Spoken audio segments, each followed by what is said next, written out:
Bu Rina. Rina. Suara itu terdengar lirih, namun begitu jelas di tengah keheningan malam yang sunyi, bukan sebuah teriakan, melainkan sebuah bisikan yang syarat akan kerinduan yang mendalam. Suara seorang pemuda berusia 27 tahun, yang sedang mengigau dalam tidurnya yang gelisah. Aku, seorang wanita berusia 45 tahun, terpaku di balik pintu kamarnya yang sedikit terbuka. Jantungku berdegup kencang, bukan karena takut, melainkan karena sebuah perasaan asing yang tiba-tiba menyergap. Malam itu, di lorong rumah yang temaram, aku menyadari bahwa batasan yang selama ini kujaga antara ibu kos dan anak kos perlahan mulai retak. Namaku Rina, usiaku 45 tahun. Sudah 5 tahun aku menjalani hidup sebagai seorang janda. Suamiku meninggal dunia karena sakit, meninggalkanku sendirian di rumah 2 lantai yang terlalu besar untuk 1 orang. Keheningan adalah teman akrabku.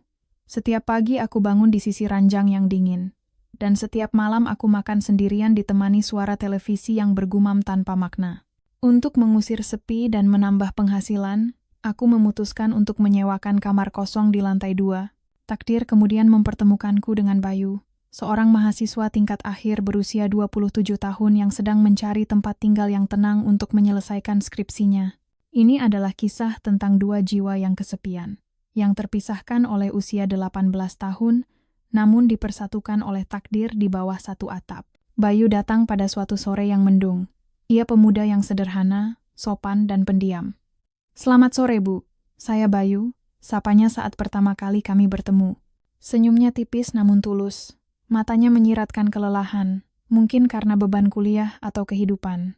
"Silakan masuk, Mas Bayu. Anggap saja rumah sendiri," jawabku, berusaha ramah. Sejak hari itu, rumah yang biasanya sunyi mulai memiliki irama kehidupan baru. Ada suara langkah kaki menuruni tangga di pagi hari, suara air keran di kamar mandi, dan aroma kopi yang menyebar dari dapur. Hal-hal kecil yang membuatku sadar bahwa aku tidak lagi sendirian. Kami sering makan malam bersama. Aku memasak, dan Bayu dengan senang hati menemaniku. Ia selalu memuji masakanku. "Enak sekali, Bu. Rasanya seperti masakan ibu saya di kampung," katanya sambil menyendok sayur lodeh dengan lahap. Melihatnya makan, entah kenapa, membuat hatiku terasa hangat. Sudah lama sekali aku tidak merasakan kebahagiaan sederhana seperti ini, menyiapkan makanan untuk seseorang, dan melihat mereka menikmatinya. Seiring berjalannya waktu, aku mulai memperhatikan hal-hal kecil tentangnya. Cara matanya menyipit saat ia tertawa, urat-urat di lengannya yang menonjol saat ia mengangkat galon air, atau wangi sabun mandi yang tertinggal setelah ia lewat. Aku sering memarahi diriku sendiri. "Ingat umurmu, Rina. Dia seumuran keponakanmu." Tapi hati manusia memang sulit diatur.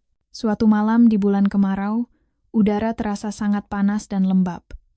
Kipas angin di langit-langit berputar malas, tak mampu mengusir gerah. Aku terbangun karena haus sekitar pukul 2 pagi. Aku keluar kamar, berjalan menuju dapur di lantai 1 untuk mengambil air dingin. Saat hendak kembali ke kamarku, aku melihat cahaya lampu menyelinap dari celah bawah pintu kamar Bayu di lantai 2. Pintunya tidak tertutup rapat, terbuka sedikit. Apa dia belum tidur? Pikirku cemas. Apa dia sakit? Aku menaiki tangga dengan pelan. Niatku hanya ingin memastikan dia baik-baik saja.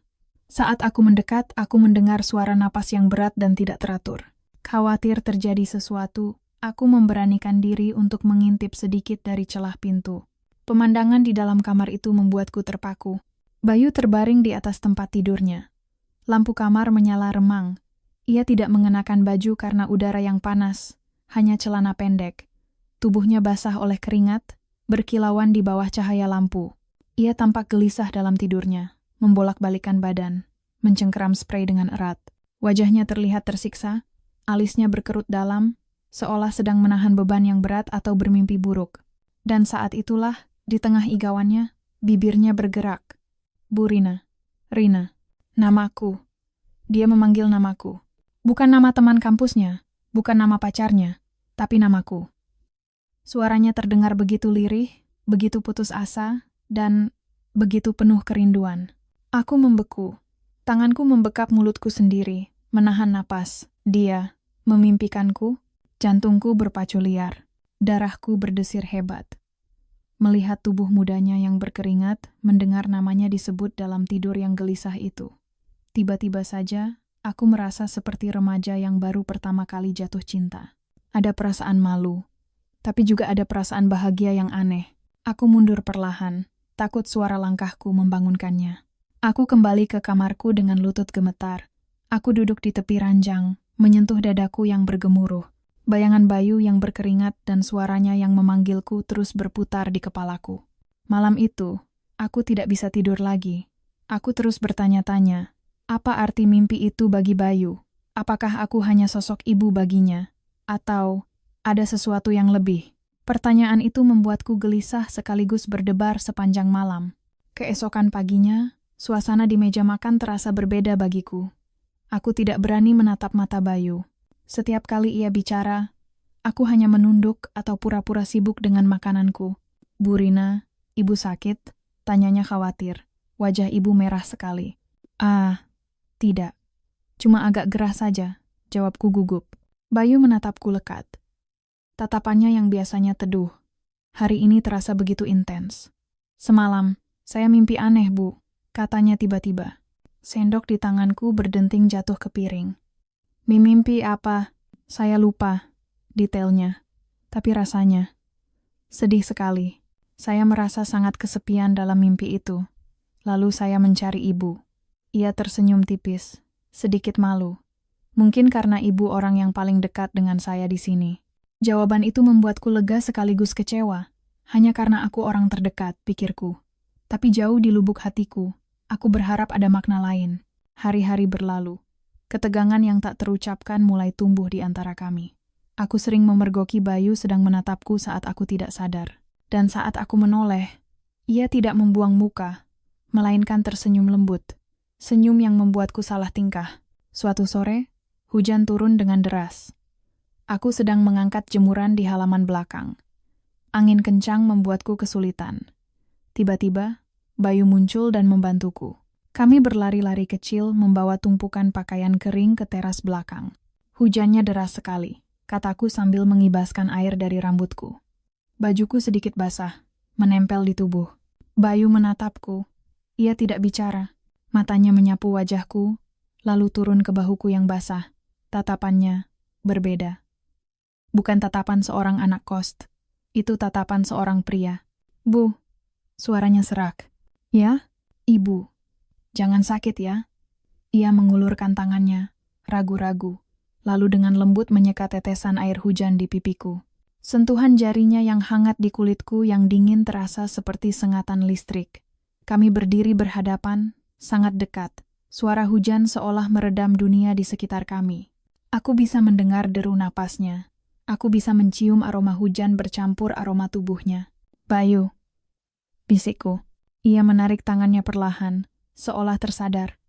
"Maaf, Bu, saya ambilkan handuk." Ia berbalik dan masuk ke dalam rumah dengan tergesa-gesa.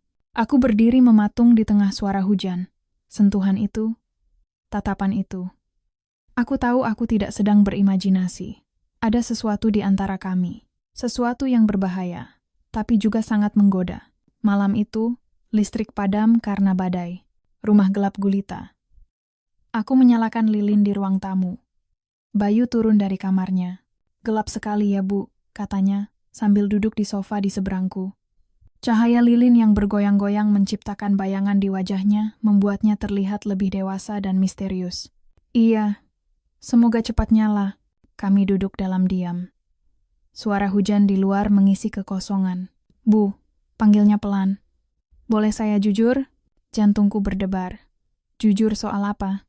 Soal mimpi itu. Dan soal perasaan saya. Ia menatap lilin, tidak berani menatapku.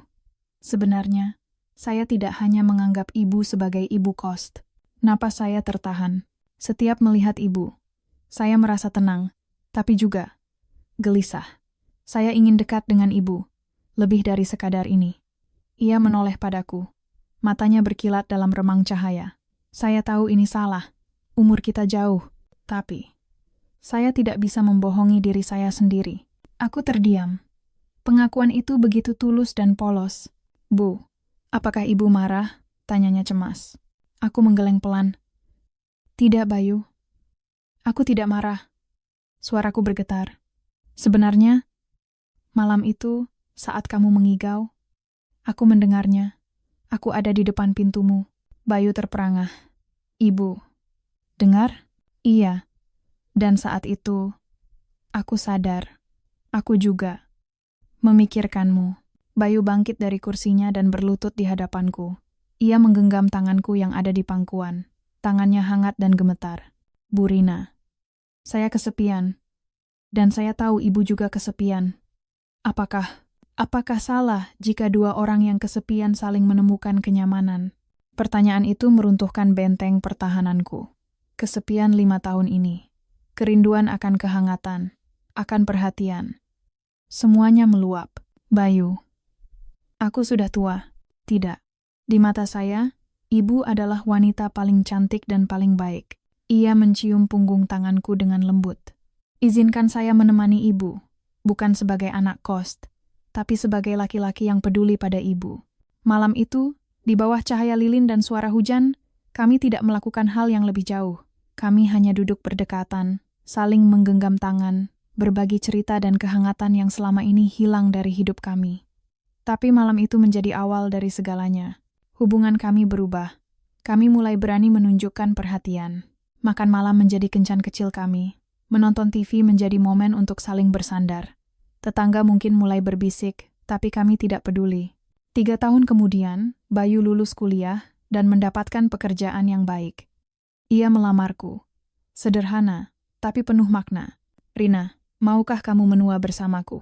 Aku menangis bahagia dan mengiyakan. Kami menikah, hanya dihadiri keluarga dekat. Banyak yang mencibir, banyak yang meragukan. Paling juga sebentar lagi bubar, kata mereka. Tapi kini, kami membuktikan mereka salah. Kami hidup bahagia di rumah ini. Cinta kami bukan didasari oleh nafsu sesaat, melainkan oleh pengertian, persahabatan, dan keinginan untuk saling mengisi kekosongan jiwa. Bayu adalah teman hidup terbaikku, dan aku adalah rumah baginya. Tamat.